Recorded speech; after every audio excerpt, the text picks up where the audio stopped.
Hello everyone, welcome back to another episode of Alan Wake. We need to run!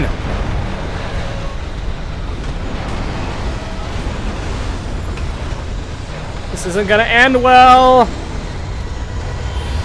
I can run and reload at the same time. I can. Just watch me. Run, Wake. I know you're not very athletic, but you need to run now. Get inside. You'll be safe inside, I promise. Okay, I lied. Keep running. Thermos, worth my life. Yeah. That's a truck. I cannot believe I made that.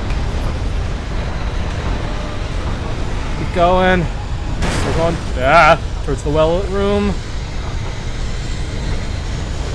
Come on, Wake. Going.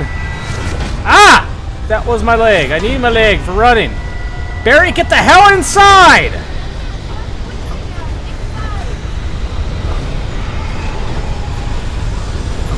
Hit the button. You hit the button? Okay, guys, good. Son of a Hayamaha! Jeez Louise. You made it. Well done. I'm glad I was wrong. But it was a foolish chance to take. Don't worry about the noise. We're safe here. I have looked after the well-lit room for many, many years now. There's no shadow in the well-lit room. The power is fail-safe, and all the bulbs are numbered and changed regularly based on their make and model.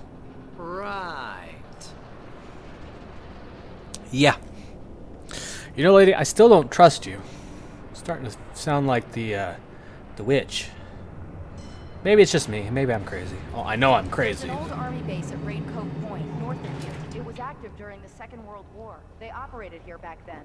They must have built this. Yes, they did. It's my place now. I don't know if you own it, but... Can I go in here? No, I can't go in there. I can't even touch it.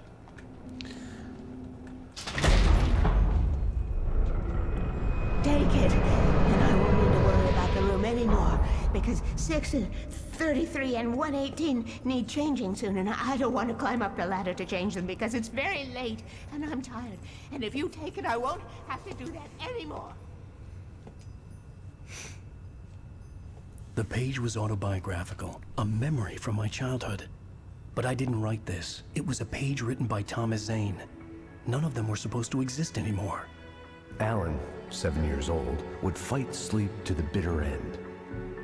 When he did sleep, he soon woke up, screaming, the nightmares fresh in his mind. One evening, his mother, sitting by his bed, offered him an old light switch. She called it the clicker, and flicking the switch would turn on a magical light that would drive the beast away. To imbue the talisman with all possible power, she added that it had been given to her by Alan's father. Alan never knew him, and anything of his took on mythical proportions in his mind.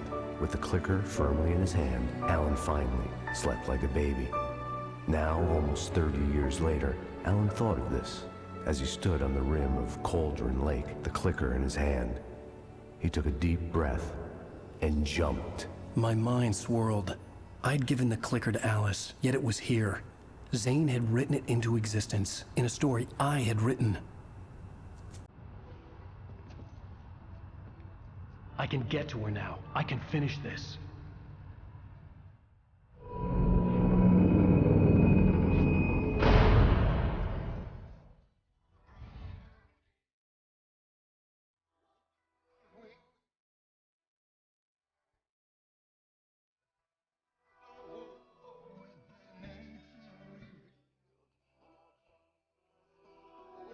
That's the end of episode 5. Everything's coming to a head. But don't be fooled, nothing is as it seems. Previously on Alan Wake, I wrote a horror story that has come true. Thomas Zane did the same in the 70s. You will go no further. If I continue like the Dark Presence wants me to, the story I'm writing won't save Alice. It's a horror story. No one will survive. You knew Zane! Thomas Zane! You're the Lady of the Light in the song! He left something behind to help me. The clicker. Alan thought of this as he stood on the rim of Cauldron Lake, the clicker in his hand. He took a deep breath and jumped. I can get to her now. I can finish this.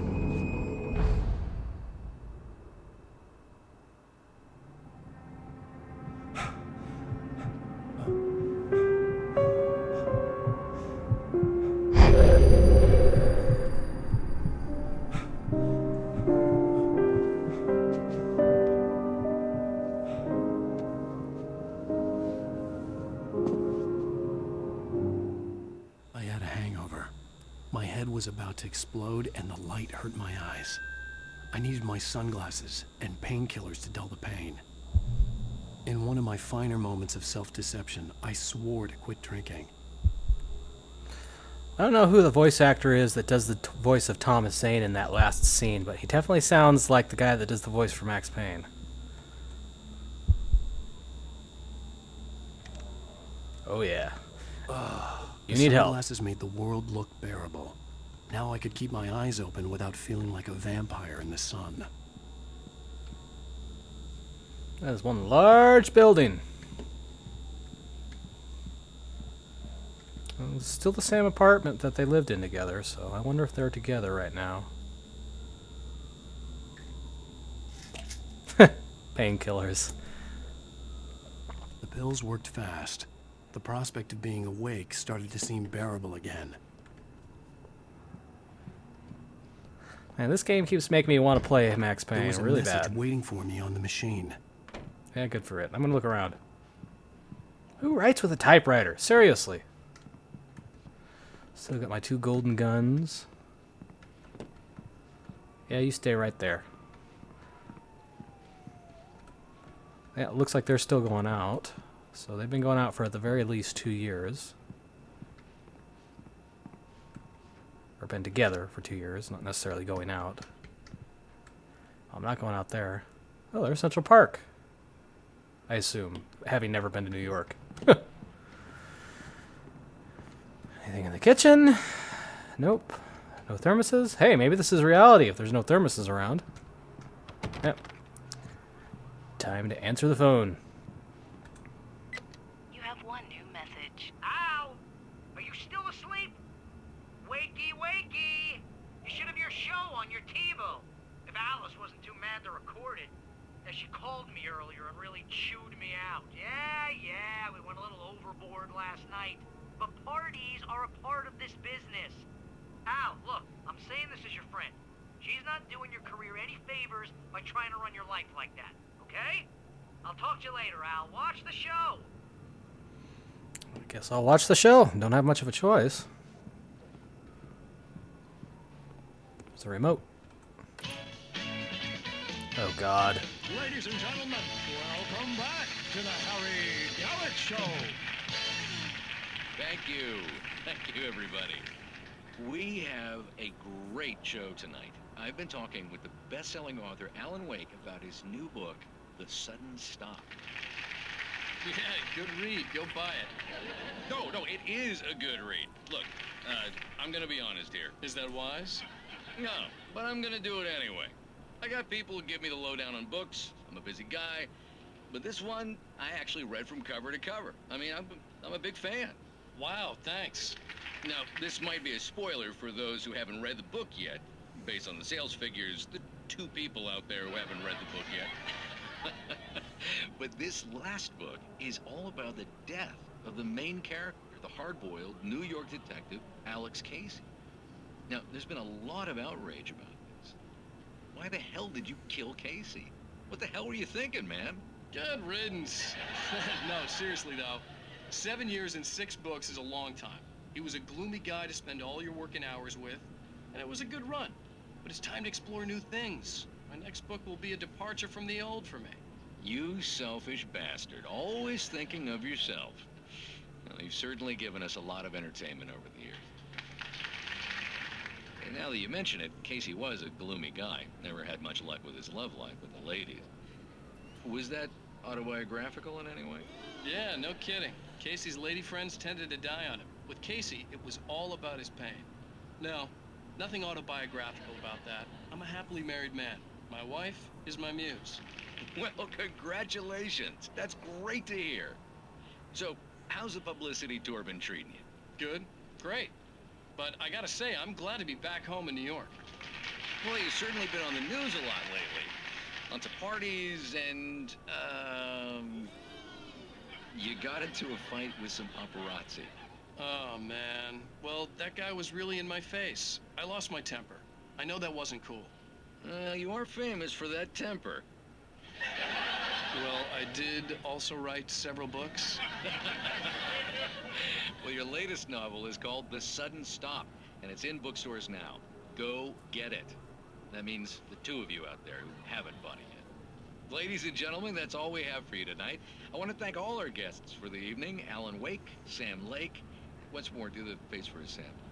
There it is. And our musical guests, Poets of the Fall. Thank you, and good night. At least I'd been funny. I told myself I could live with that. Hey, honey. Did you watch the show? I didn't say anything stupid if that's what you want to know. Okay, Grumpy. You want an announcement or something? Are you going to start with me about drinking now? You know what? Go back to sleep, Alan.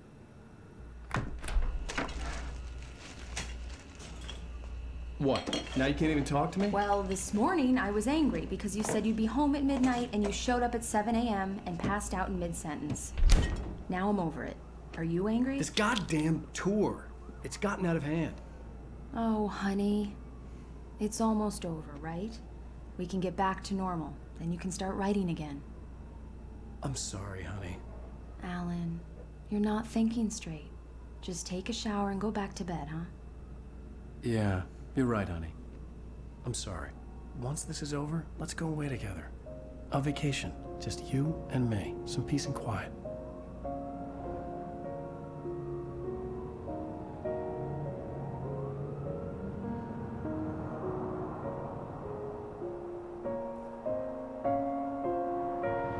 Somehow, the clicker was the key to the cabin. I had to return to Cauldron Lake to save Alice.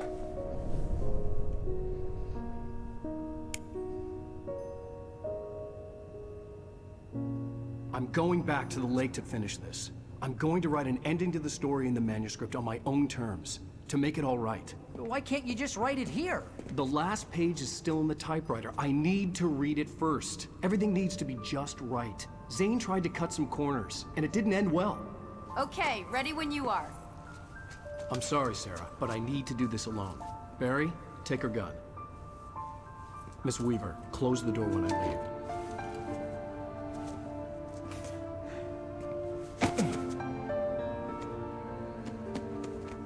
Good luck, Al. See you later.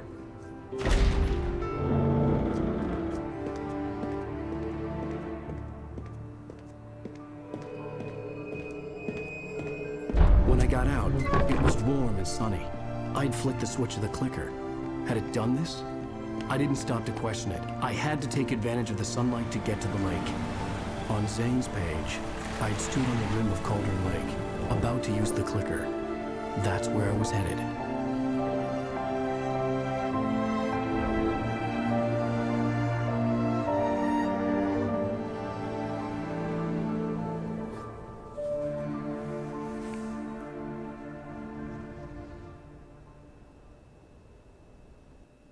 Alone, in daylight, surrounded by the beauty of the Pacific Northwest landscape. It was hard not to let doubt creep in one last time. I could still chalk everything up to a dream, a delusion. I had enough imagination to make up something like this, having been in the cabin all this time, trapped in a story inside my head, gone mad from grief over Alice's death like Hartman had claimed. There would be no way of knowing. I told myself it didn't really matter. My course was set. Looks like we have some in-game advertising. It also looks like it's kind of getting dark.